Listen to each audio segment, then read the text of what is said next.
Today is a momentous day in South Carolina. We are the paintbrushes on the canvases. We are the hands that sculpt the legacy of tomorrow. And if we don't do it, who will do it?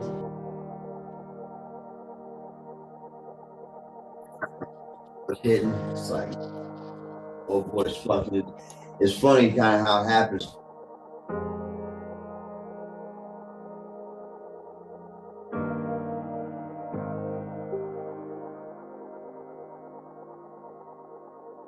We at Death Penalty Action are excited to support South Carolinians for alternatives to the death penalty because we know that the death penalty is the ugly residue of racism, the descendant of lynchings. Making America great again, that means restoring humanity in our society. And you don't restore humanity by being barbaric. We shouldn't have the opportunity to pick and choose whose lives matter. We're trying to fight violence. We can't perpetuate violence in the goal of trying to stop violence, and that's exactly what the death penalty does. When it comes to our grassroots, our communities, there's no greater voice than the voice of a people when they come together, unified in purpose and in mission. Hopefully the governor will abolish the death penalty and get these guys off of death row so that South Carolina can move forward with their lives and go on. No more death in South Carolina.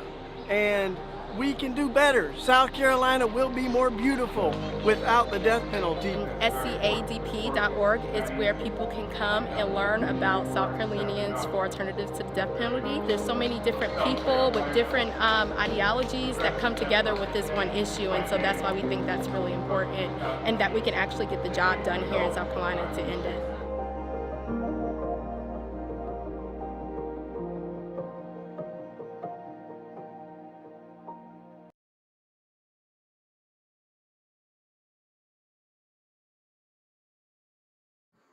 And welcome, everybody.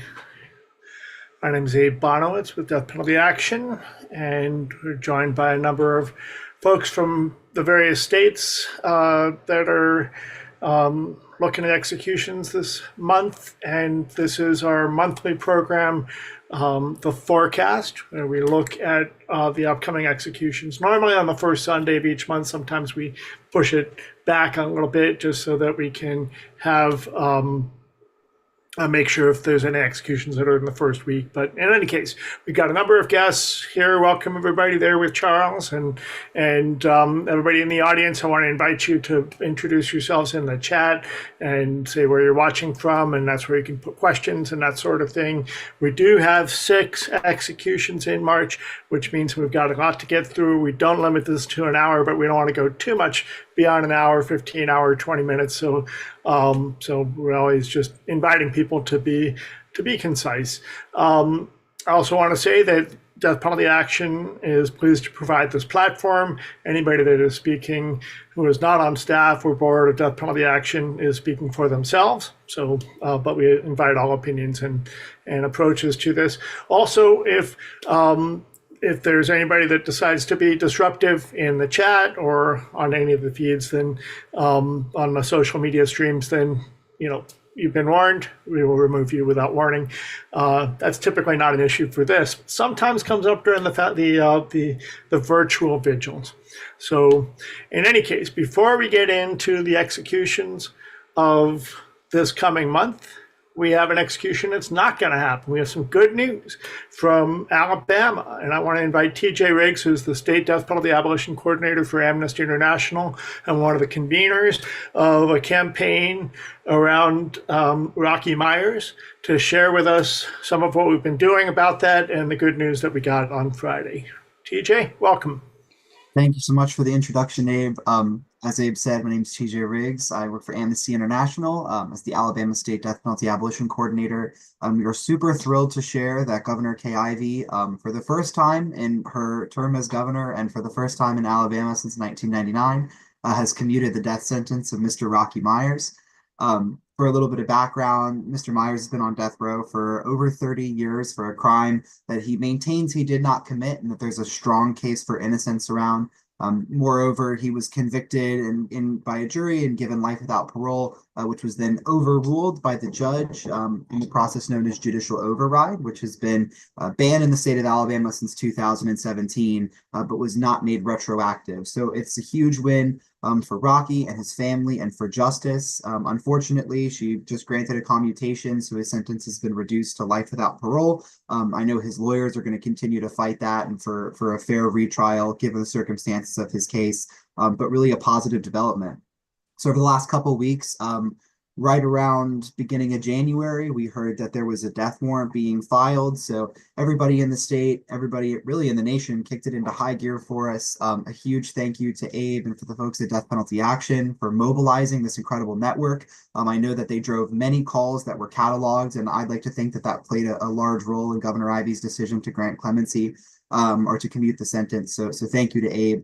We worked with a number of other wonderful organizations. We came together, we formed the Rocky Myers Clemency Coalition. And when we heard that the governor was considering granting clemency, we kind of kicked it into high gear. Everybody did their thing. We talked to our networks, legislative contacts, and within 36 hours, we sent a really coordinated message to Governor Kay Ivey that said, "Do not kill Rocky Myers." And it was ultimately successful. So a little bit of good news, some hope, and I think what is often can be a hopeless line of work, or at least a line of work that can make you feel hopeless. And so I think it was really good just for everybody who worked on this to have that win. I really hope that it can maybe kickstart a trend of seeing some more change in the state of Alabama and across the country. And I hope that this can really reinforce for governors out there that are seeing that there is a valid place to commute sentences, that there are valid reasons that you can commute sentences and not be, I guess, derelicting your duties to your people of your state. So yeah, but thank you so much, Abe, for your support on this. And thank you to everyone who called, who signed letters, who signed petitions.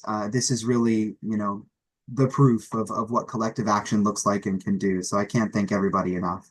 Yeah, it was amazing. We had a strategy meeting going on last week when we learned, basically the attorney said, now's the time to get the phone calls going. And I had an email out before that meeting was even over. But Reverend Lynn Hopkins is here. Lynn, I saw you were on and unmuted, so I know you got something to say. It's one of those moments that we can celebrate, a rare moment to celebrate in Alabama when it comes to the death penalty. One of the things I do want to say is the fun fact, as I put in my email on Saturday, is that the Attorney General was as shocked as anybody, astonished is the word he used. The governor didn't even say to the Attorney General she was doing this, she just did it, which, to me opens the door maybe to her looking at some of these other cases. And the key thing also was just that we knew that a date, so a week ago Friday, the state Supreme Court had said it's okay to set the date. And then that punts over to the governor's office. And at that point, what the telling thing is that they knew there were issues and they said we're going to look at them before setting a date. And instead of setting a date and then having us all go crazy about it, it was just a nice surprise for Friday evening. Lynn, what do you want to add? Yeah, Abe, I was not unmuted on purpose. I just neglected to check the box. But yes, I was in church this morning with the executive director of the federal defenders here in Alabama. And it was a joyous occasion, which is just so very rare. Honestly, I have not quite taken it in. I have been here for 10 years that feels like 50 and never thought such a thing was possible. Every time we go to the governor's office, we do it with enthusiasm and earnestness, and we get a very polite and warm reception from the public relations person who assures us the governor will see it, but we have zero expectation the governor will give us any honest attention. And when I got the text from Christine Freeman the other night, I had to go look it up. I just really couldn't quite believe it. I really want to know all of the details of all of the things we'll never know about how this came to be. But oh my God, what a glimmer of sunlight at last. Yeah, amen to that, and amen to you and everything that you have done, Lynn, and everybody. And I do want to say hats off also to the legal team in this case. There's too many people to even try to name, but the lead attorney was Casey Keaton, and she has been engaging people around this for for well, a long time. And this whole and part of the thing with death penalty action is we don't get to we basically take cases in order. So we have hardly begun our Rocky Myers petition. There's a few others. Amnesty has over 800,000 signatures. They made him the signature case in their last write-a-thon over, I guess that was in December. But in any case, I wanted to start out with a bit of good news before we go downhill into what's coming. And so thank you again, TJ. And TJ, is there anything more you want to add? Well, I think that covers it. The legal team absolutely did a fantastic job. Hats off to them. I think that's where the success started. But yeah, thank you again to everybody who reached out. Thanks, Abe. Of course, and give and Casey has been on this program before, and now what we can expect, of course, is another date to be set in Alabama sometime soon. There's at least one more that's been requested. There's a couple dozen people that are warrant eligible.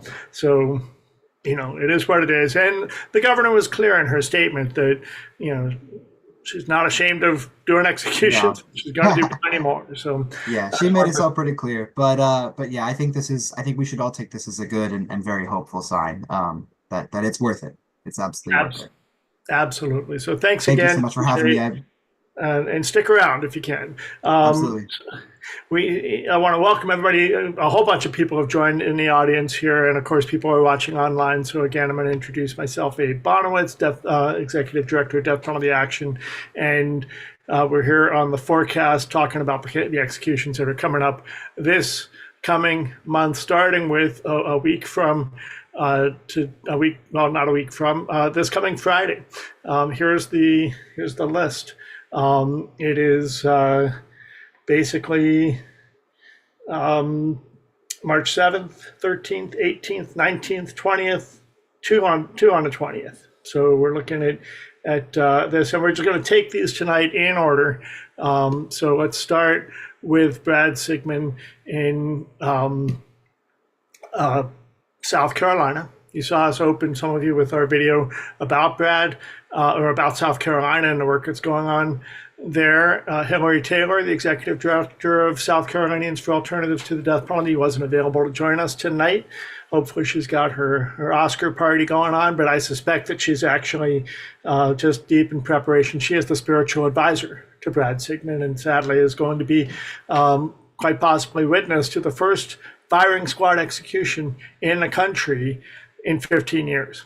And that's what's going to make this one, just as we saw with the first gas execution, it's going to be a media circus, and and we're going to see what happens. But in any case, there's a lot you can read about in the petitions about Brad. But Allie, you saw her in the video that we started with. She has been writing to Brad for a number of years. And Allie, do you want to share a little bit about your relationship with Brad? Sure. Hold on. Yeah, there we go. So I started writing Brad. South Carolina was preparing to resume executions. I think it was the summer of 2021. And that's when that video that you guys watched was filmed. We were actually there that week because Brad was first in line to be executed in South Carolina at that time by electric chair. And then like a day or two before those executions went through, they were stopped because South Carolina wasn't following their own law. But in any case, he was the first person that I had ever written to that was preparing for execution. And at one point, him and I were talking like almost nightly up until his execution. Communications in South Carolina recently have been really screwy. I haven't been able to reach out to the folks that I normally have connected with in the state. But Brad, I mean, I don't know how to describe Brad other than he's just like very warm and wholesome. Like, I mean, he is on the older side. He feels very much like grandfatherly. Like, he's always willing to give you advice and to talk to you about all kinds of different issues. And he's just, I mean, in spite of the fact that I suspect that uh, as we're getting closer and closer to this, and it will likely go through this time, he's had, I believe, 3 different execution dates over the last few years, and those didn't go through, but these ones look like they're going through. Even though he's always tried to be really strong and really courageous going into this, I think this time, now that it feels different, I suspect that he might be struggling with this a little bit more. I don't necessarily want to put words in his mouth, but just knowing what I know about him. And that's really hard to think about. Like I said, I was there when he was preparing for previous execution dates, and like just there were a lot of things that happened behind the scenes that I don't want to talk about. But it's always difficult when you know somebody who's about to be executed and you know that they are not deserving of this and that there is so much more to them than just how the state has smeared their names all these years. And I think Brad is one of those guys that, like, I mean, many of them are, but Brad especially, I feel like he's a good person to have around. Like, he's a good person to mentor younger folks. Like, I mean, I don't know what else to say, but he's just a really wholesome person.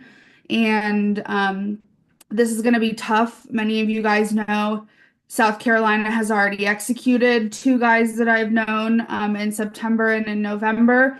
And Brad is the last individual that I have been communicating with for a long time in South Carolina. And yeah, I mean, I truthfully did not think this day would come that we would be seeing all of them. But yeah, it's going to be tough. And I'm thinking about Brad, and I know that, like, yeah, it's going to be what it is. And we're going to get through it. It's going to happen one way or another. I just hope that when it does happen, it is as painless for him as possible. He did pick firing squad. One of the issues previously, when he was supposed to face the electric chair, he was really terrified of being executed by electric chair, understandably so. And we've also seen recently that there were issues with not being able to get autopsy records and stuff from the previous lethal injections there in South Carolina. And so I just hope if this firing squad execution goes through, it is the quickest, least painful for him as possible. Thank you, Ali. I notice you've got, as I do, don't execute the mentally ill sign up here. That's one of the issues with this case, of course, is as with many of these cases, is the issue of mental illness. And I'm just going to share again. This is the front page of Death Penalty Action. This is where you can find our execution petitions, and in particular with Brad Sigmund, you can find. We'll be delivering, by the way, these petition signatures, hopefully combined with the South Carolinians for Alternatives to the Death Penalty petition. I think their petition delivery is planned for Thursday. So if you haven't signed it, that's what you want to do, and make sure to share it around, and maybe we'll get our number over 10,000. Yeah, I'm sure we will. And but anyway, this is where you can read a bit more about the case. And in particular, they're noting childhood trauma and undiagnosed inherited mental illness among the issues in that case. And then with that, I want to note, just see if we, just looking here, there's a question up, that's the petition. Okay, so I'm going to go back to here and just click on, well, here's where you can go to get all of the petitions and the whole schedule. And next up is David Wood in Texas, and we're going to talk about him. There's a real question about his guilt. and there's real questions about perjury and police misconduct. And I put up the articles that have been printed or published so far in the last few days about this case.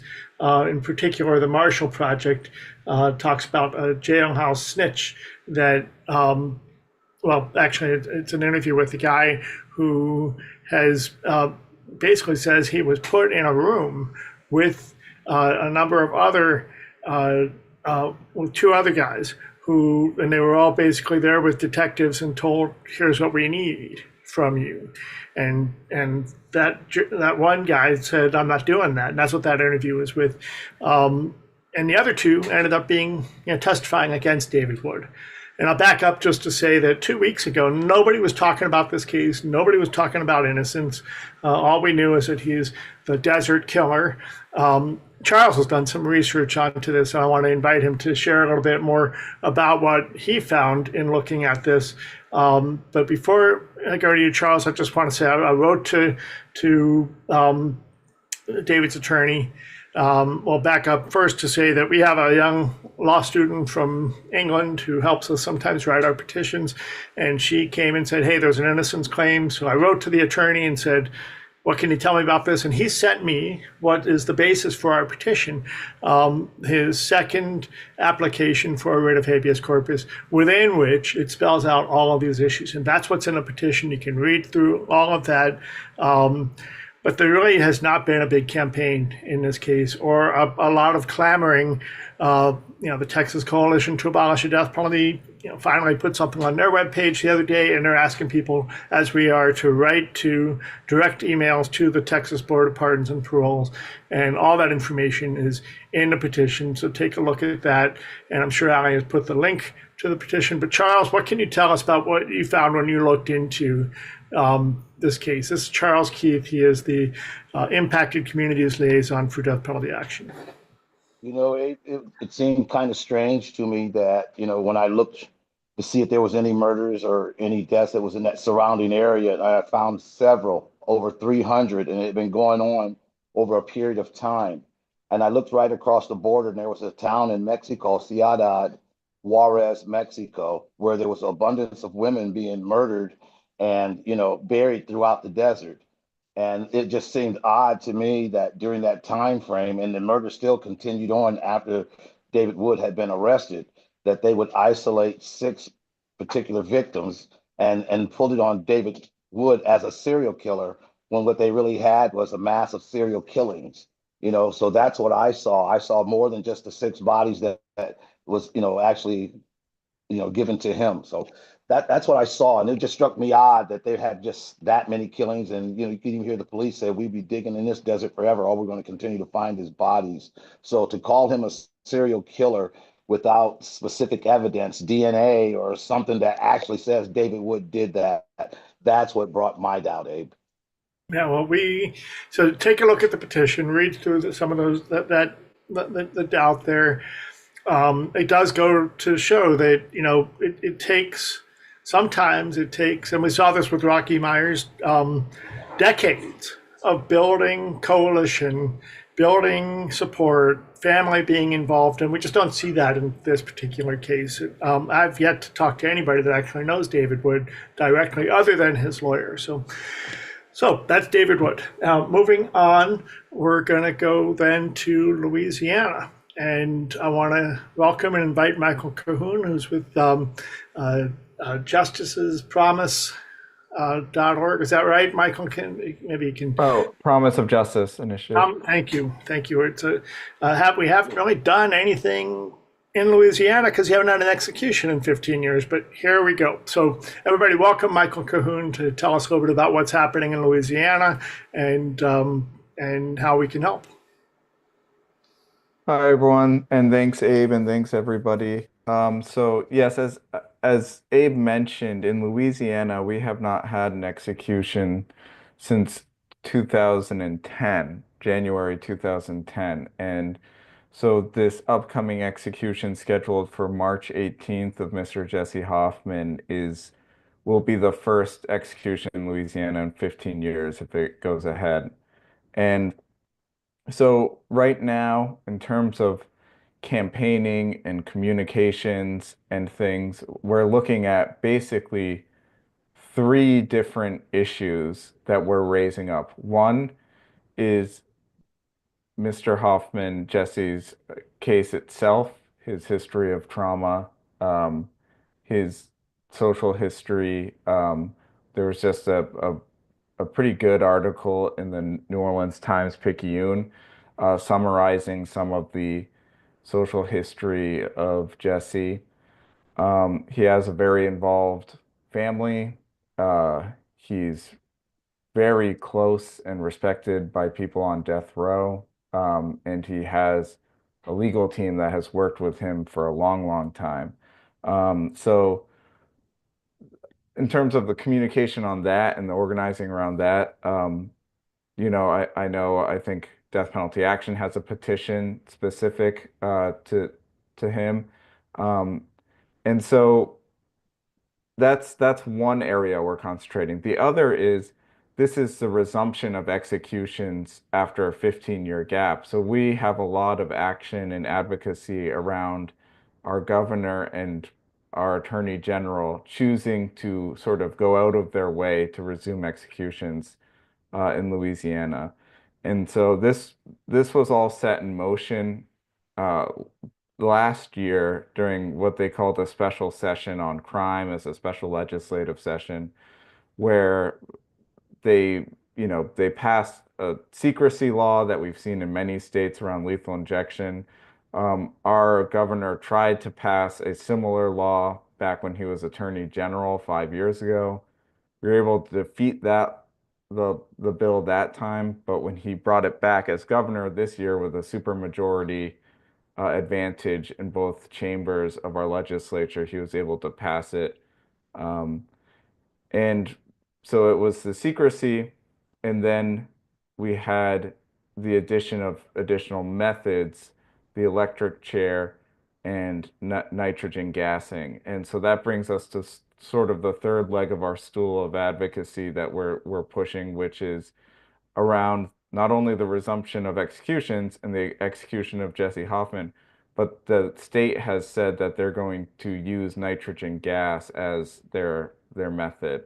And so we've been building a lot of coalitions and advocacy around gassing and the issues with that, the historic traumas associated with that. I know Brandy's on this call. She might be able to speak to some of that work. But those are really the three areas. The petitions available from Death Penalty Action. We also have a one-click that I'll share that is just to send an email directly to the governor. So it's not collecting signatures. It's just sort of an action to send. And it's not about the case specifically. It's about resuming executions and the issues around gassing. And then I'll just mention, because it sort of highlights, I mean, I think a lot of folks would know the absurdities of the death penalty and the cruelty of it. We were actually supposed to have two executions in March. We were supposed to have one on March 17th and then 18th. And the person scheduled for March 17th, Mr. Chris Sepulvedo, was 81 years old. He was in a wheelchair. He was had COPD and was on oxygen. They were actually going to, remove his oxygen and then gas him. And he was so sick and ill that between the issuing of his execution warrant and the 30 days in Louisiana between the issuing of the warrant and the scheduled execution, he passed away in the hospital. So they were rushing to execute so much that they basically tried to execute and really tried to treat into prolonging the life of somebody so they could execute him. But he passed away 2 weeks ago. And there's been lots of media about that. His spiritual advisor has written very many beautiful things, as well as his attorneys. So thank you all. That's just sort of the general update on Louisiana. Sure. Michael, I thought I had read that he had been returned to the prison and then died over the weekend, last week. And by the way, I'm sharing a picture of Jesse Hoffman here just so people can see what he looks like. And this is from that article. I put a link in the chat for you.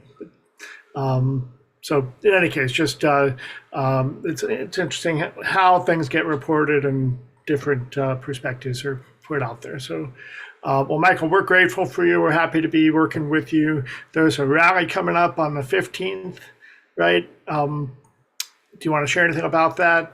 Well, we're actually still very much working with the details of that, but yes, right now we're hoping for March 15th to be some sort of rally. It's also visitation day at Angola prison, so we have to really schedule around that because we want to make sure not to be too disruptive of people's visitation process. So we're scheduling around it, but Abe, I'll make sure to send you details as soon as we have that finalized.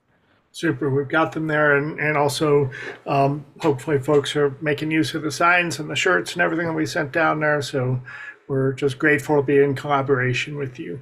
I wanted to bring in Brandy, Melissa here, and ask.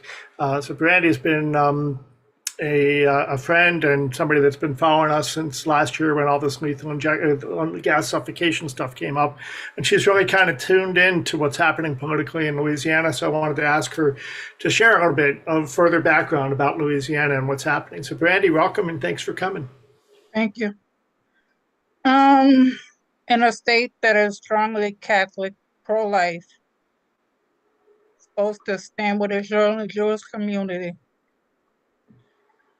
as well as has made headlines recently for defending the Ten Commandments, which the sixth one is thou shalt not kill, mind you. You wouldn't think that the day would ever come that, excuse me, the day would ever come where gas suffocation would be scheduled. The first experiment is being done on someone who is Black that is married to a Jew. Everyone knows the racist history of Louisiana.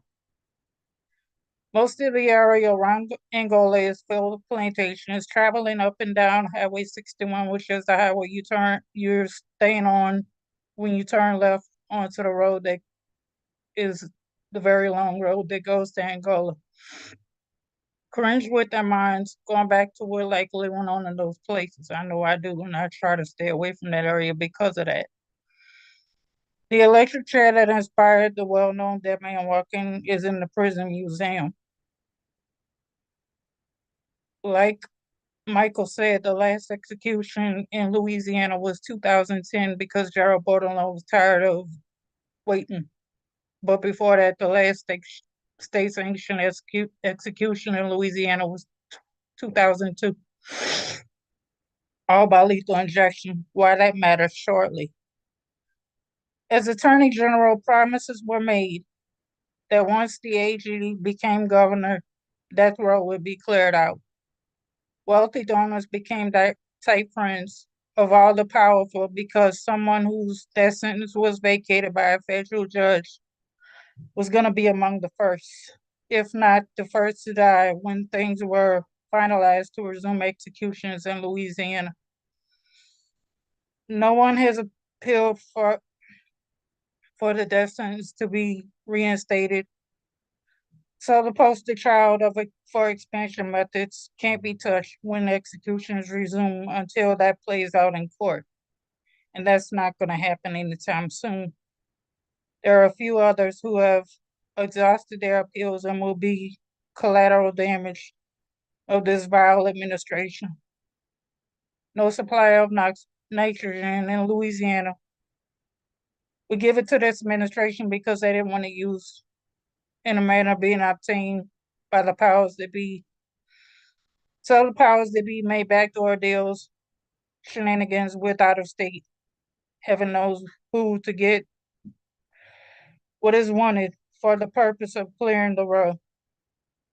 Can you really swallow the nightmare Alabama started in America, on American soil, when they began using gas suffocation as execution method? Louisiana wasted no time. A month later, getting it added to execution methods. On February 10th, the nitrogen hypoxia protocol was released by the governor, and moments later, death warrants were signed for executions back to back. I'm glad the 81-year-old already in poor health went on his own before this torture. From what articles have said, he was also blind, deaf and blind and stuff like that. Back to lethal injection. It was also used heavily by the Nazis to get rid of those with disabilities and others who didn't fit the mold of having a worthy to live existence. Who is considering the unnecessary lifelong trauma gas suffocation executions will cause those forced to carry it out? Angola is a family staff who are gonna have to end lives, have built relationships with the inmates they will assist in the death of. Even the vilest criminal doesn't need to be put to death with barbaric methods Hitler used to exterminate Jews and those unable to defend themselves. Everyone who signed off on nitrogen being added to execution methods in Louisiana by choice or threats from the administration should be forced to witness the nightmare carried out on March 18th. You can support the death penalty and have a problem with methods used to kill Jews and the unfit being used to end lives on American soil, even in states who claim to be pro-life supporters of Israel and the Ten Commandments, as is the case in Louisiana. And I've even had the legislator who is the chair of criminal justice acknowledge that I have been against this from minute one because of what happened years ago. And what people don't realize is history repeats itself. Now it's being used to kill death row inmates. Down the road, it could be any of us for any reason. And people don't think about that. And I haven't had much of a dry eye since February 10th because I can't comprehend how gassing someone to death is being done on American soil, much less 59 miles away from my apartment. I just can't. And this governor and the AG have been quoted recently saying Louisiana has the death penalty and we're going to use it. And like I said, the poster child for this happening can't be touched. So everybody else is being collateral damage.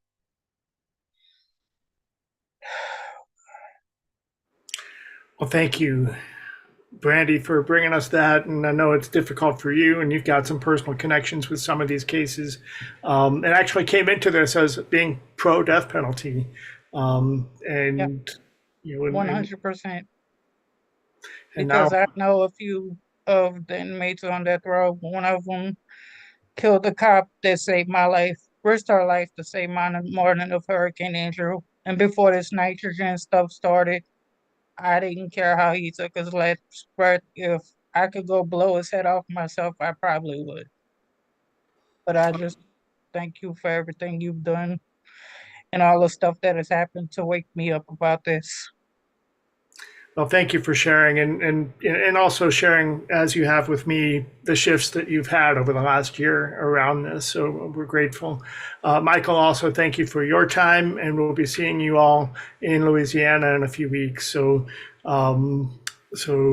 as I like to say, I don't want to go, but we're going to go. We're going to see you, and we're going to stand with you in opposition to this. So next in line, we're going to go to Arizona and welcome Kat Jutras, who is the executive director, is that what it is, of Arizonians with Death Penalty Alternatives for Arizona. Kat, thanks for joining us. Yeah, thanks so much, Abe, and the rest of your team. I mean, the work that you're doing, I think, is so important, and you're covering so much ground. I'm really joining tonight not as someone who's working for death penalty alternatives, but as a friend of Aaron Gunch's. Aaron Gunch's was a volunteer. He has been our first volunteer here for quite a while, but Aaron had originally volunteered at the end of the last administration's kind of execution spree back in 2022. So there's been a lot of political turmoil with Aaron's decision to volunteer, one that he's rescinded at least once now, but he has been on death row for about 17 years now. He's someone who's taken responsibility for his crime. He has waived his appeals. He's represented himself. He is of sound mind and is making this decision as someone who has suffered a prolonged period of incarceration. It's been a privilege to know Aaron for the last few years, working with him and his advisory council. Aaron's very distrustful of the system and for obvious reasons, but has also very much been hesitant about working with legal counsel. So getting him to a point of where he had that trust has been helpful, I think, to him, and also getting answers around transparency. Here, we believed for a period of time that Governor Hobbs was going to uphold her promises to Arizonans and maintain her executive order of wanting to have transparency around the death penalty process here in Arizona. She has since walked back on that promise and is choosing to look the other way as this execution moves forward. Despite knowing that there are extreme challenges regarding how the lethal injection process has happened here, even just within the last 5 years under the previous administration. So our last execution was in November of 2022. And since then, there has been an investigation that Governor Hobbs had started with a federal magistrate named Commissioner Duncan, who was overseeing an investigation over the transparency process around the lethal injection here. From his report, just the outline of the report, we found some shocking things. One, medical staff that had participated in these executions had been paid cash payments of $60,000. No paper trail for that. The way the lethal injection drugs have been stored, some of them have not been within the custody of the Department of Corrections. One delivery being dropped off at a residential home. The labels on the lethal injection drugs were not labeled. So there's extreme concerns about what's going to happen within this execution. However, my role as Aaron's friend is to respect his autonomy and also understand what his life has been within the Department of Corrections for the last 17 years. So our focus is to respect and uphold what Aaron needs during this really difficult time. We talk on a very regular basis. I'm very familiar with his case and his life. And it is a privilege to know someone and have that trust. But it is going to be incredibly hard to lose a friend. Aaron feeds feral cats at the prison. He is 100% responsible for helping launch our book program, where we provide reading materials to the 112 people who are on death row. He has helped transform my personal opinion on my life and my freedom and my choice, and is so much more worthy than this life that he is living right now. So what I can offer folks to do is we also have a firing squad bill that has been introduced just this legislative session, HCR 2024. This bill would replace lethal injection in Arizona if it passed. It would go to a ballot, our 2026 ballot, and the voters would decide to replace lethal injection with a firing squad. Obviously, the firing squad is an incredibly brutal method of execution, and our legislators here seem to think that it's more humane. So we are pushing back as much as we possibly can, and trying to ensure that that bill does not make it to Arizonans' ballots for next year. And we hope to continue to spread education and awareness about the firing squad and the continuous problems that Arizona has with the death penalty, and support Aaron as these next couple of weeks come up. Well, thank you. There's all kinds of, everybody's got their favorite way of going if you got to go, right? And that's pretty amazing. So are you asking folks from outside the state to contact Arizona legislators about that bill?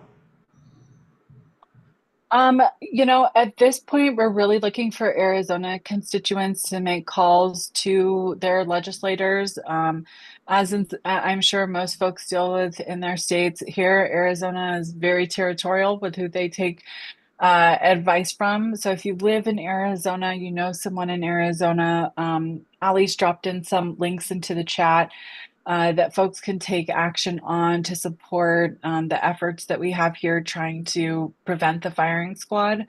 But if you have broader concerns about what Governor Hobbs is trying to do and continue to move forward with the execution, you can definitely reach out to her regardless of where you are. I think Arizona has a pretty substantial business industry, tech industry. And if you have any connections to those businesses, to that industry, to farm, agriculture, Arizona has a bountiful business system here. And I think she needs to hear from everybody. If you get your fruit from an orange from Arizona, if you have ever gotten a laptop from Intel, Caterpillar, any of these large companies that are able to do business here that the governor absolutely gets donations from, profits from, I'm sure she needs to hear from you too. Well, thank you, especially, Kat, for telling us more about who Aaron is and helping us understand him as a person. That's really what we try to do with on this program, and also at the time of the execution. So, will you be in the prison with him when that goes on, or? Aaron's not, he doesn't want any witnesses and he doesn't want any friends present when that happens. He's aware of how traumatic it is for people. I have offered, but he's sparing me in that situation. We grew up in the same area, lived in the same area. So I think he just is very aware of what potential complications could happen and how traumatic that can be for people. I can say, despite his decision to volunteer for this, he does have serious hesitancy about the procedure. And this is a medical procedure happening. He's working out every single day so that there's no excuse for the state of Arizona not be able to find a vein in his arm. So he's 53 years old and is pushing his body to the limit to be able to be in the best physical condition that he can be.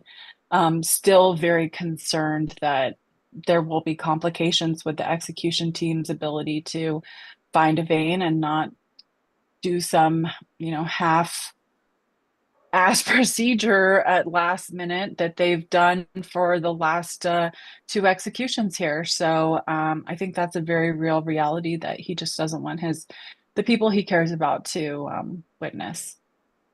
Well, thank you, Kat. If you don't mind, or maybe Ali can, we'll put some links to also death penalty alternatives for Arizona so people can connect with you and the organization there. And I want to just say how grateful we are for your leadership and for taking the time tonight to come and be with us. Yeah, thanks for all that you do. Are there any questions for Kat in the chat? I see something in the Q&A. That's Abu is asking about the next Arkansas nitrogen bill, the next update on that. Maybe Jeff can get to that in a few minutes. We'll get on to that. But Kat, thanks so much. And stick around if you can, and we're going to continue to talk about what's happening in Oklahoma, and then we're going to get to Florida. I see Grace is here and Armando's also here, so let's just get through Oklahoma really quick. We don't have anybody on the panel to talk about Oklahoma's next execution, which is in the morning. There's two executions on March 20th. And the first one is Oklahoma does their executions in the morning at 10 a.m. Central Time. Of course, with all of these, we'll have our live virtual vigil. But in particular, we're talking about Wendell Grissom in Oklahoma. There's as is pretty much the case with all of these. The common thread that goes through all of these executions is addiction or neglect or mental health problems or abuse at childhood. And that's one of the things that we know about Wendell Grissom, is that there's a number of mitigating factors, including neurological deficits, which contributed to the crime and which were not raised during trial, of course, and also brain damage and alcohol and drug dependency. So it's one of those common threads that's happening there. And he's already been denied clemency. We will continue to gather signatures on the petition that we have at deathpenaltyaction.org, and then that'll be delivered as we do each time. Even when clemency has been denied by the Pardon and Parole Board, we will still deliver the petitions to the governor the day prior to the execution, and of course we'll be there outside, making sure that there's a live virtual vigil, and and the other thing I did want to share, though, about that, I don't have much more to say about that particular case, I'm sorry to say, but I do want to share, Ebony sent me a note just before the forecast began that on Tuesday, there is a hearing on, what's the bill number here? Senate Bill 601. A bill to create a moratorium on executions. Now, this bill a similar bill got out of committee in Oklahoma last year. And they've been working really hard behind the scenes to get this to the floor and passed, and building support for it. And maybe the Supreme Court ruling last week in the Glossop case actually may hopefully goose this a little bit and give it a little bit more energy and momentum. That's the word I'm looking for. The idea is that they can put a halt to executions in Oklahoma while they study the system and maybe try to implement any of the recommendations in the Oklahoma death penalty study. So that's what we know about what's happening in Oklahoma right now. Jeff, do you have anything you want to add about that or any of the other stuff that we've been talking about? There is a question about the Arkansas process as well. What's been going on there? Yeah, I know Wendell Grissom pretty well. I'll say something about him really quick. Wendell and I have been in communication off and on for about a year or two now. And one of the sad parts of this execution is that Barney Fuller, who was his cellmate, also on death row, died basically in his arms about a month ago, a month and maybe 6 weeks ago. I can't remember exactly when it happened. I was looking. Anyways, really like tragic circumstance, and also. Wendell is, certainly ready to go. I think he's ready to be done with all of it. But I found Wendell to be he has a lot of the Bible memorized. It's very interesting to talk to him because he is like spouts scripture very intensely, and as such, sort of pushed my knowledge of the Bible to shame. And so anyways, he's a funny guy, and I really have enjoyed his company, enjoyed getting to know him. I talked to him maybe a week or two ago for the most recent time. But anyways, it's just another one of these tragic circumstances that keeps compounding tragedy after tragedy after tragedy.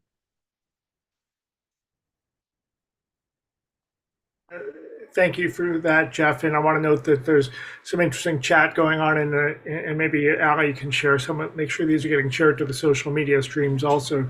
But in particular, the link that Ebony put in for people to write to members of the Oklahoma Senate.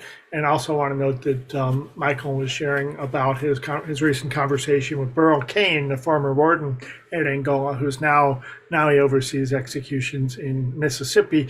And we did hear through the conversation that they had recently, Michael shared with me that we might expect as many as 3 executions in Mississippi this year. We'll see what happens. None have been scheduled yet. Moving on. Welcome Grace Hanna, who's on the board of directors of Floridians for Alternatives to the Death Penalty, to share a bit. And so also is with us is Armando Garcia, the organizing director for Floridians for Alternatives to the Death Penalty. So we're grateful that y'all have made the time tonight and tell us about Edward James and what's happening. Yeah, I'm going to speak a little bit about our upcoming execution, and then I'll pass to Armando, who's going to speak about our legislative session, which begins on Tuesday, because nothing ever slows down. Like Abe said, my name is Grace. I am from Tallahassee, Florida, and I'm on the board of Floridians for Alternatives to the Death Penalty. And when I talk about the death penalty in Florida, I always like to situate this conversation with the knowledge that in Florida, we have the lowest standard for imposing a death sentence of any state in the country. In every state except for Alabama, I believe you need 10 of the 12 jurors to vote for death in Alabama. Everywhere else, you need all 12. In Florida, you only need 8. And that was changed just a few years ago in response to the Parkland Marjorie Stoneman Douglas school shooting. So we have a very low standard for the death penalty. And under our current governor, the use of it has really expanded and sped up quite a bit. On February 13th, we had the execution of James Jimbo Ford for the 1997 murders of Greg and Kimberly Malnory. We were able to offer support to Jimbo's family, and I think it's always interesting at these executions. This sounds a little spooky, but there's always some kind of weather thing going on. And it was raining on the day of Jimbo's execution, like it often is, and it stopped raining right about the time of death. And people who are at the prison regularly, talk about that happening, and this was no exception. The Monday after that execution, Governor DeSantis signed another execution warrant for Edward or Eddie James, and this is going to be March 20th at 6 p.m. for the 1993 murders of Betty Dick and Tony Nooner. Eddie's legal team is really ferociously litigating his case on multiple grounds, most notably his profound trauma in childhood and his non-unanimous sentence. Perhaps most shockingly is that while on death row in January of 2023, Eddie was found unresponsive in his cell. He had had a near-fatal heart attack. He was blue and cold. They began chest compressions and shocked his heart 3 separate times, cracked his ribs in the process of doing CPR. He was without a pulse for at least 20 minutes and was without oxygen to his brain for nearly half an hour. So this sped up the dementia that he was already showing signs of, and just not to mention the irony of bringing a man back to life so that we can then execute him. On top of this, his lawyers had been trying for 2 years to get the records, like the medical records from that heart attack in 2023. They finally received them on February 14th, and on February 18th, the death warrant was signed. So there will be vigils throughout the state and also the DPA virtual vigil on the day of that execution. There's a couple of carpools from Gainesville and Daytona Beach. So, if you aren't able to get to the prison, there's also ones locally in Tampa and in Tallahassee, Orlando, all over the state. So I'll drop a link in the chat to the different vigils throughout the state. And we really hope that you're able to come and hold space for, this case for the victims and for Eddie. Now I'm going to pass to Armando. So talk a little bit about the legislature. Hi, everybody. Good to join you tonight. My name is Armando Garcia. I'm the Director of Organizing for FADP. While this has been going on and, well, as Grace mentioned, just before this death warrant was signed, there was a previous one signed, and we're expecting that this year the governor might I mean, there's good reason to believe that he might just kind of keep kind of running it. And the reason for that is the political context that we're in. So, we're in Florida, and President Trump is in office. And ever since he's entered office, it sort of has seemed like our governor and our legislators, our conservative legislators, seem to be in a struggle for who can out Trump better. I think just, with the political context, they're trying to play things up. They know that a lot of the White House's plans and some of the things that they do, these ideas in many cases are things that they pull out of our state. Unfortunately, our state is a bit of a laboratory for some really bad ideas. And a lot of that stuff is, to the legislators, perhaps something that they're proud of. So they have been quite active. I think that we probably will see a number of executions, certainly more than we did last year in Florida. But also what I'm going to talk about is some legislation, right? So you folks may already have known about some legislation they already passed in Florida that I'll briefly mention. They couldn't wait until the normal legislative session, which, as Grace mentioned, starts this week. They had a special session scheduled some weeks ago, which they specifically held to pass some immigration legislation that they had in mind. And this is relevant because one of the things in the bills that they passed is a mandatory death penalty in cases where undocumented immigrants are charged with capital crimes.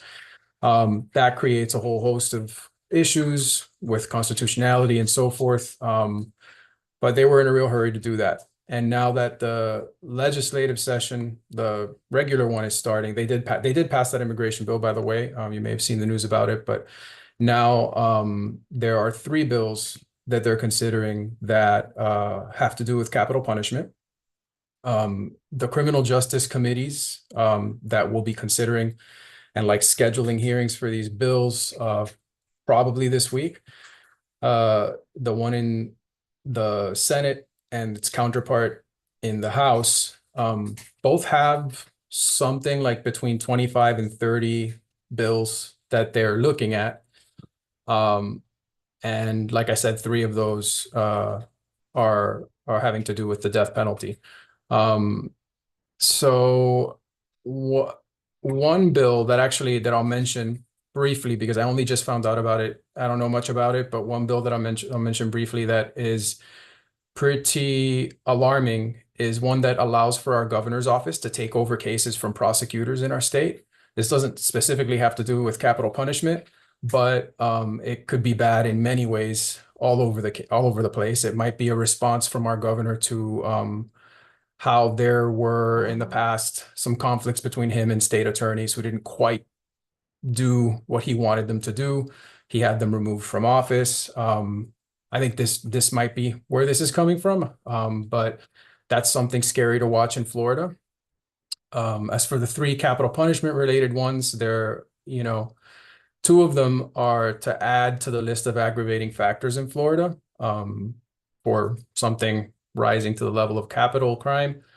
One of them briefly has to do with somebody being found to be attempting to assassinate a head of state. And then the other one has to do with if a murder happens in certain circumstances, like in schools or churches where there's a lot of people around.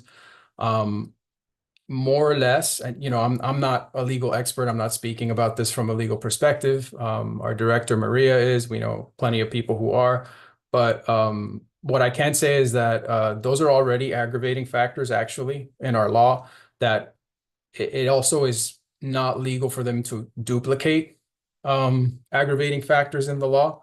It's a bit like I suppose the effect is a bit like double dipping, or they just want to. It really just makes it easier to get death sentences across. Is really the point, and obviously, that's not a good thing, especially in our state, which makes lots of mistakes with that. The third bill is one that expands the death penalty to apply to human trafficking for sex, to cases that have to do with human trafficking. So they're just really trying to expand it. I think the reason that they're doing this is that they're feeling like it's an easy thing to do, right? Look, so if we zoom out from our specific issue and we kind of like look at the general political circumstances, they just kind of the death penalty is easy for them to use as a way to puff up their plumage, right? Like they inserted it into an immigration bill. The easiest thing to say about that is that the death penalty is not immigration policy, just period. There's no reason for it to be in an immigration bill. In fact, when they passed that immigration bill, it was all about harsher sentences. That's not immigration policy. The feds do immigration policy. Immigration policy has to do with the system, the borders, but these guys, they will increase sentencing to say that they're tough on crime and pat themselves in the back like they're solving problems. They use the death penalty a lot in that way. And, for them to puff up their plumage that way. And there isn't really a meaningful policy purpose for these things. And we're right now thinking what we need to do is to demonstrate to them that they can't count on using the death penalty this way.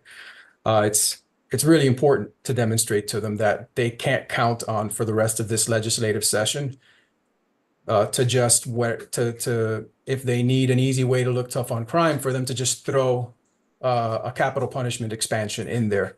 I fear that this is kind of their attitude. This issue is not as there's not as much of a body of activism around the death penalty as there's around other issues. So that's why what I have to say to y'all today is just that what we're looking to do is to try to have as much of a showing as we can, even though these things they're not scheduled for a hearing, they're not close to passing, they're just kind of considering them. But if we can if they don't expect very much resistance and we have the element of surprise and we can sort of give them more resistance than they expect, I don't really think the death penalty bills might be a hill that they're going to die on, So I'm hoping that we can get through phone zaps, email campaigns, and through folks showing up for public comment. If we can create enough of a turnout at this particular point, we can maybe send the message, if you think this is going to be easy, it isn't. And the reason that I think that might work is because they have so many other bills with so many other evil things that they're considering. I'm quite sure that they have some other priorities over these, and that if it comes down to it, if during these committee meetings they are delayed and it starts to stretch out with public comment, they might be more likely. And if constituents and others start to kind of fuss about it, they might just be more motivated to set this down for now, is our hope. And if they don't, we'll just see what happens later. But I don't have any actions or information yet for y'all, but I will be working on those tomorrow, and we'll have links and other things out soon that to tell people how it is that they can help out. I think that you've put your finger on it. We'll be watching for the actions and dovetailing them and encouraging people from outside the state as well.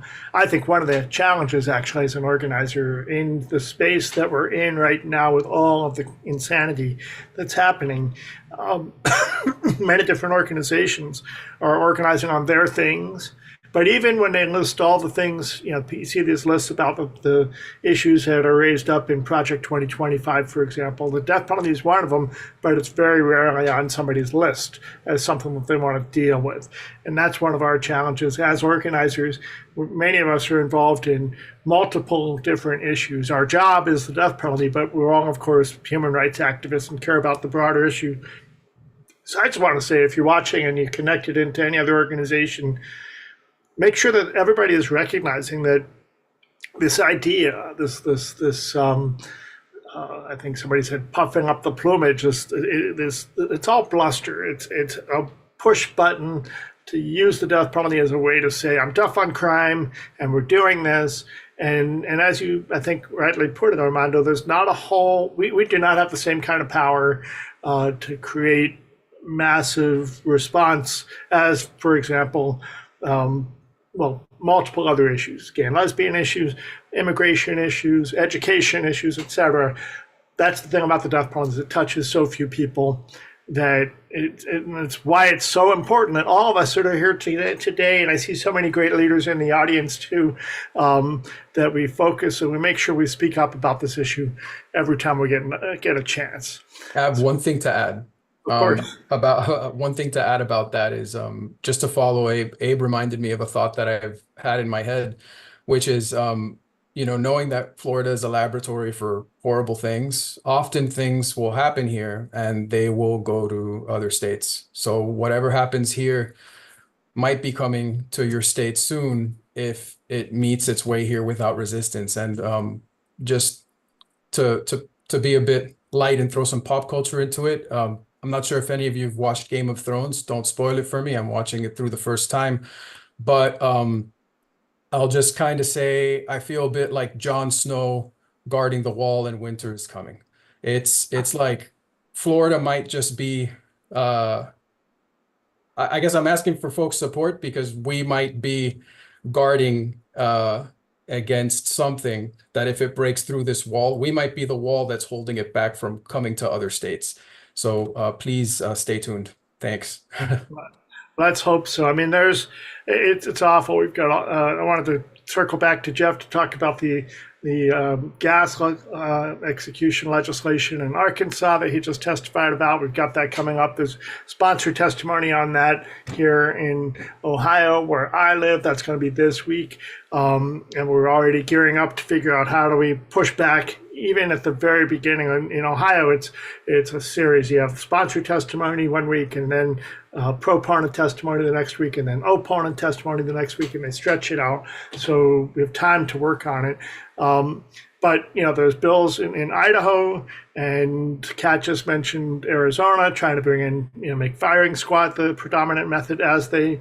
In Idaho, I think it's all passed and done. I don't know if Jan or Dave are here in the audience, but the point is that there's lots happening. There's even bills out there that still haven't been killed quite yet to have the death penalty if you receive or help somebody get an abortion. That's never going to fly constitutionally, but that's the sort of thing that's happening. It's one of the reasons why many states have a drain on, physicians who are afraid to practice their jobs. And anyway, don't want to get into that issue, just saying that wherever they can figure out a way to add death penalty to the mix, it seems like it's an easy game. Jeff, you want to tell us about your experience last week in the Arkansas legislature? Yeah, I don't really have all that much to say except that it's one of these situations where you pour your heart out and you give them all you got, and you lose by 10 votes out of 15, and it's hard, but yeah, I mean, I think in a place like Arkansas, it's about resistance as much as anything. I didn't go in expecting to win. I guess Brother Charles is, I think you and I have talked about this before, but some of these places you go in with the idea that you're going to get your ass kicked, but you go in anyways because there's something helpful or something purposeful about getting your ass kicked. Well, it's that Southern piece. They always talked about Southern hospitality and Southern gentlemen and all this Southern niceties. And yet here we are fighting that Bible Belt. And that's what I can't get my friends and family to understand. How are you guys fighting the Bible Belt? They should be the ones that understand the most. We ended up, I think it was final vote was 14-5 to pass out of committee. In the Arkansas House, I think at this point I think it's 79 co-sponsors out of 100 legislators for nitrogen. The Senate the numbers are just as horrific. And so I think that the backstop is going to be the federal defenders and other lawyers that are going to push back. But here in Arkansas, we've gotten to a point now where like groups like Moms Demand Action and other like legislative, advocacy type groups they won't even go to the legislature. They're not testifying before the legislature anymore because they say it's pointless.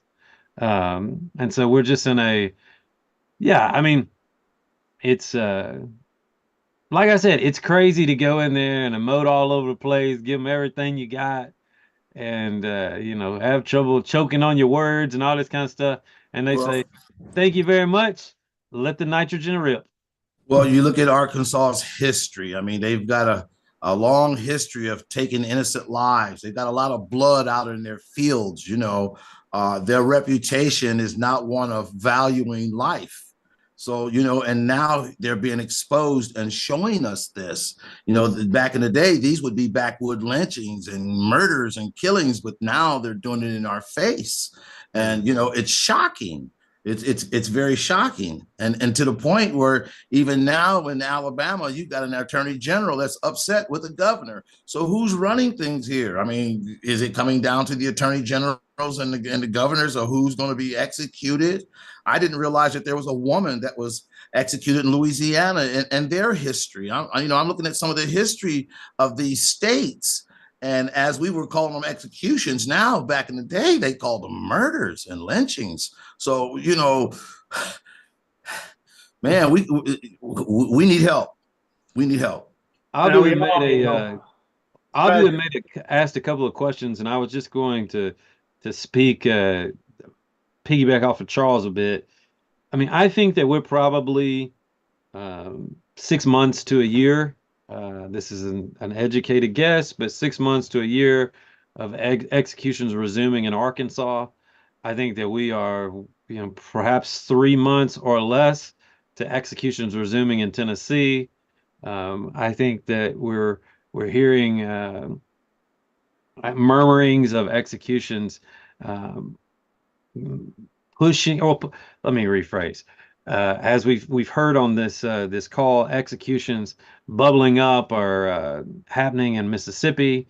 I mean, I think that we need to realize, and then if it's not apparent from this gathering tonight, we are in a phase of an execution spree, and I think that Abe, I had this conversation with you, but I think that sometimes the best we can do is resist, and I'm grateful that we have this space to figure out how to do that.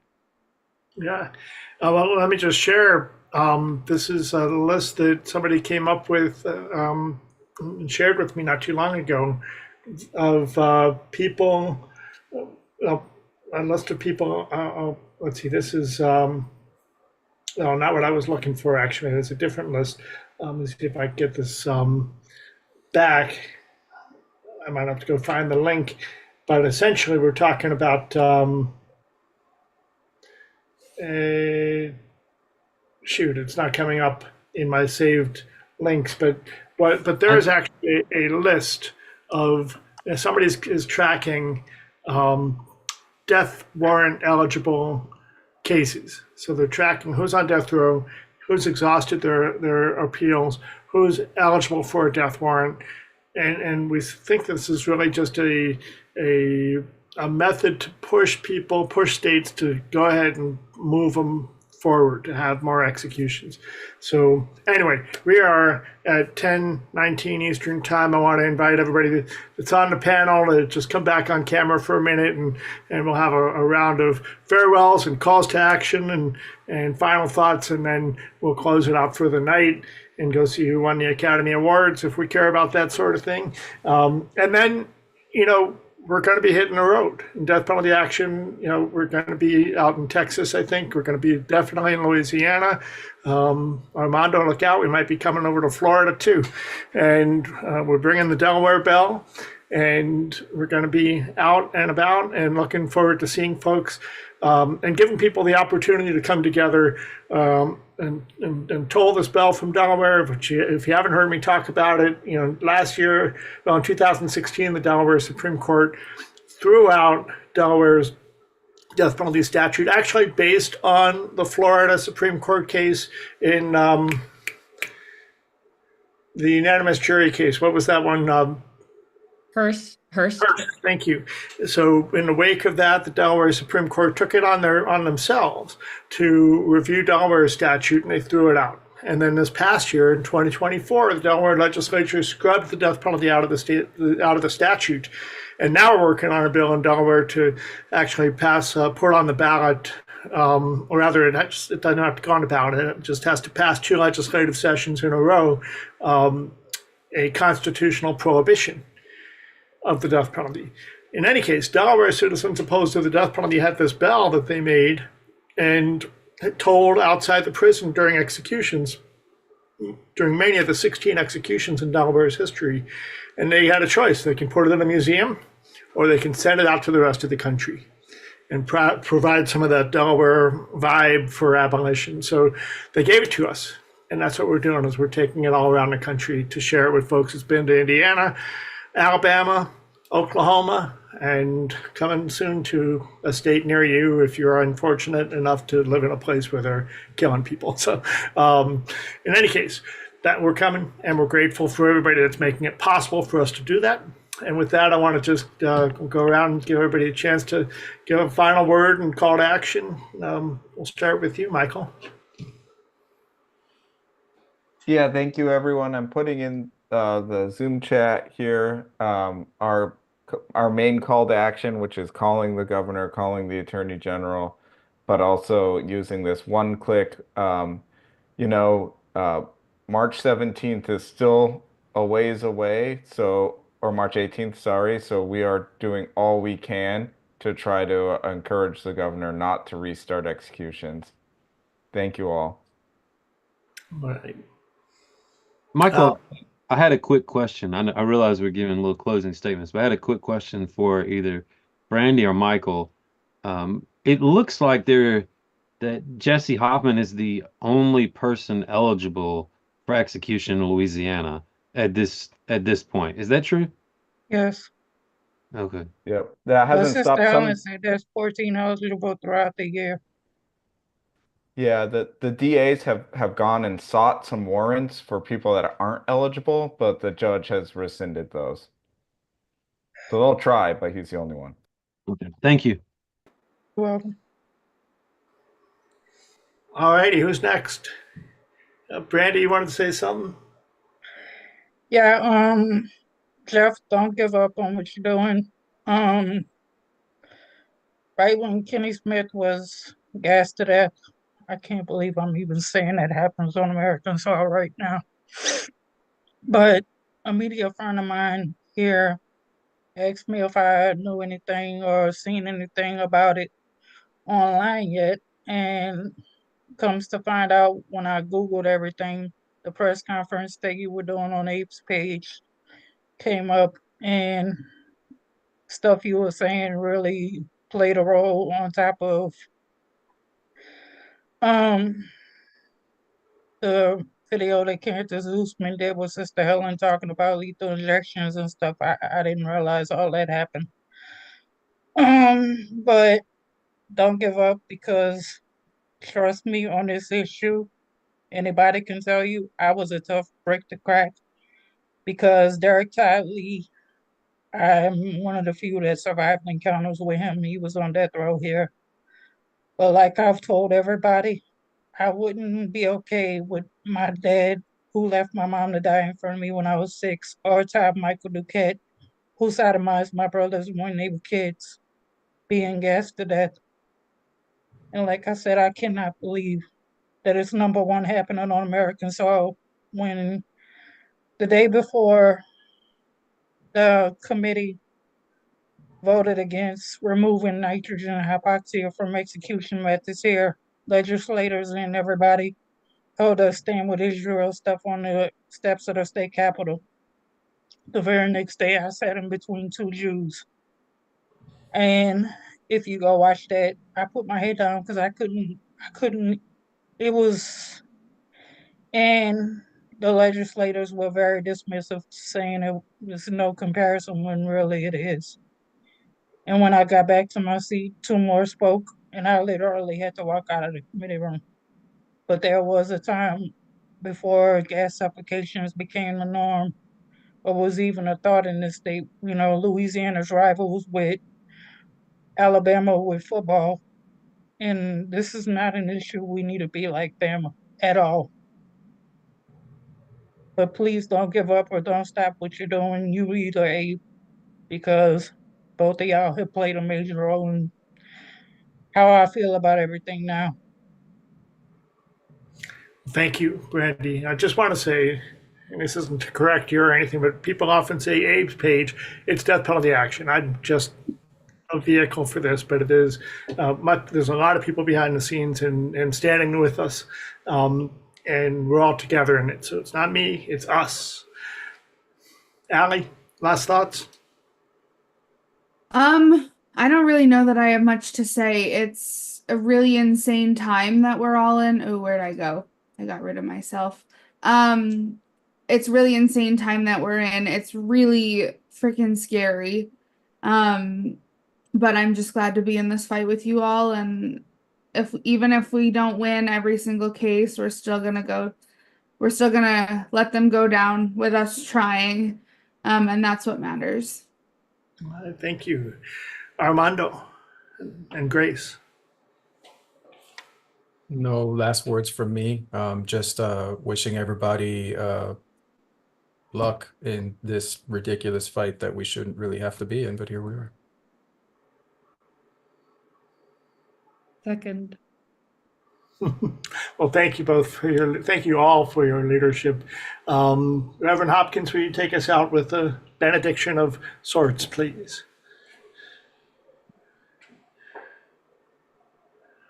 I want to echo what others have said about the importance of us being here together. It is a great blessing to be in the company of such powerful, peaceful warriors. It's an honor to be with y'all, and my gratitude to those who joined to witness this conversation.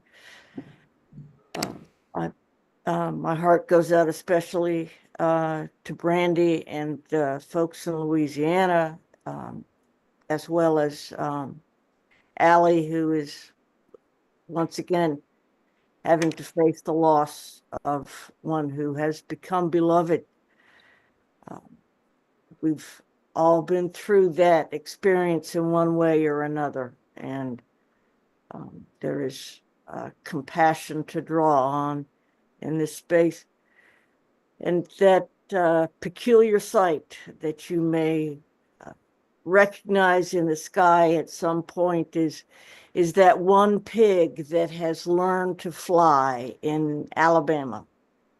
And we know it is possible to do the impossible. Everything is impossible until it's not.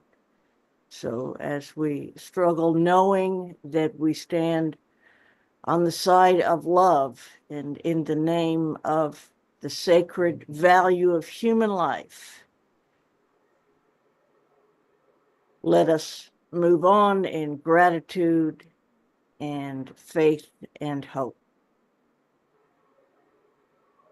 Thank you, Lynn. And Jeff had one more thing he wanted to say. Yeah, Lynn, thank you. I just wanted to quickly say, one of the things I realized when I went and testified last week here in Arkansas is that the facts that are out there, the facts that are so-called facts, are most often absurd, but they're peddled as if they're facts. They're not true, but they're peddled as if they're facts.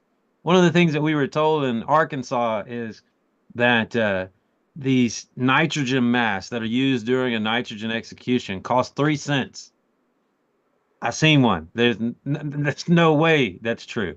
We were told that going and getting a nitrogen execution was like going and getting one of your teeth pulled. You just drift off. I want us to remember that facts are funny things. They are immovable. Truth is immovable. And no matter what people tell you, no matter what bullshit lines they feed you, remember the truth, remember who you are, remember why we do this, and don't let anybody create any circumstance to make you second guess that life is worth fighting for. Amen. Charles, did you have something?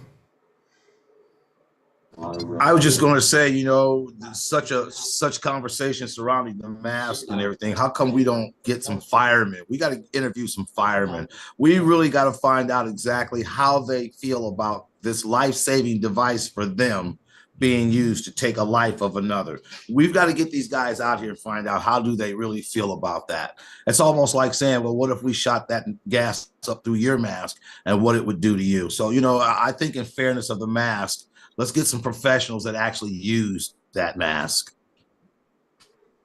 Well, here's a picture of the mask. You can find this right here on the Death Penalty Action featured campaigns page, the petition on that. But this is the mask that they're talking about.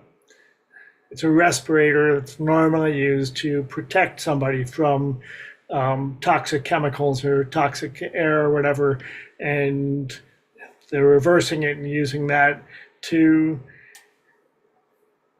fill it up and suffocate people. So we'll see what they end up doing in Louisiana if it doesn't get halted. And, you know, while I'm here, I'll just say this is where you can find other petitions to sign and how you can support Death Penalty Action and also support the organizations where you live. So with that, we got a busy month ahead. Hopefully it won't stay busy in April and May and on through the year, but it looks like it's going to be that way all year long. So we just have to stay in the fight and keep working.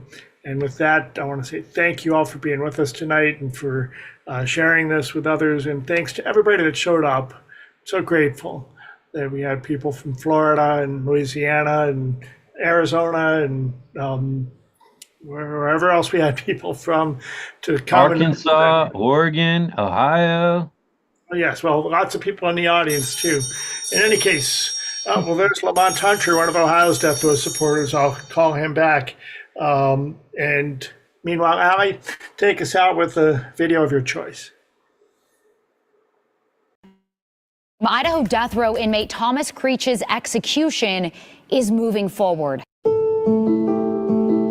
We're at the People's House of Idaho, and the power of government to take a human life is the one thing that none of us here want to give the government. So many faith organizations, civil rights organizations, and individual Idahoans are here standing in opposition to this execution. Life is not ours to take or to end. We stand here once again to protest the action of the state and its use of the barbaric system of the death penalty.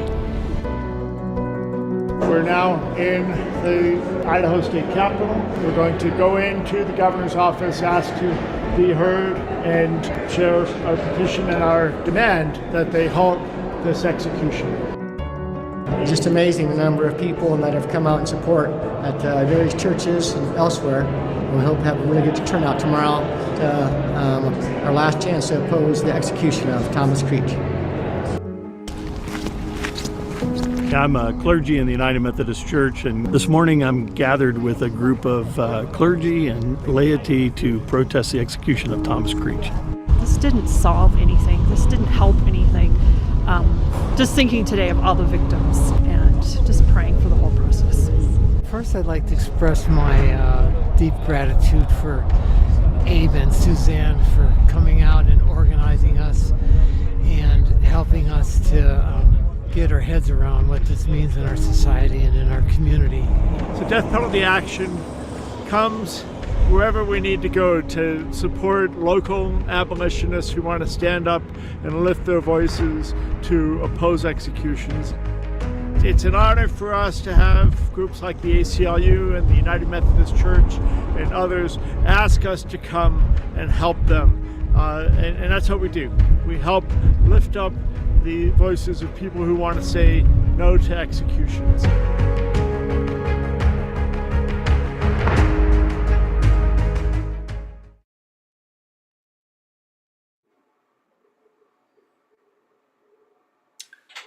Thank you and good night.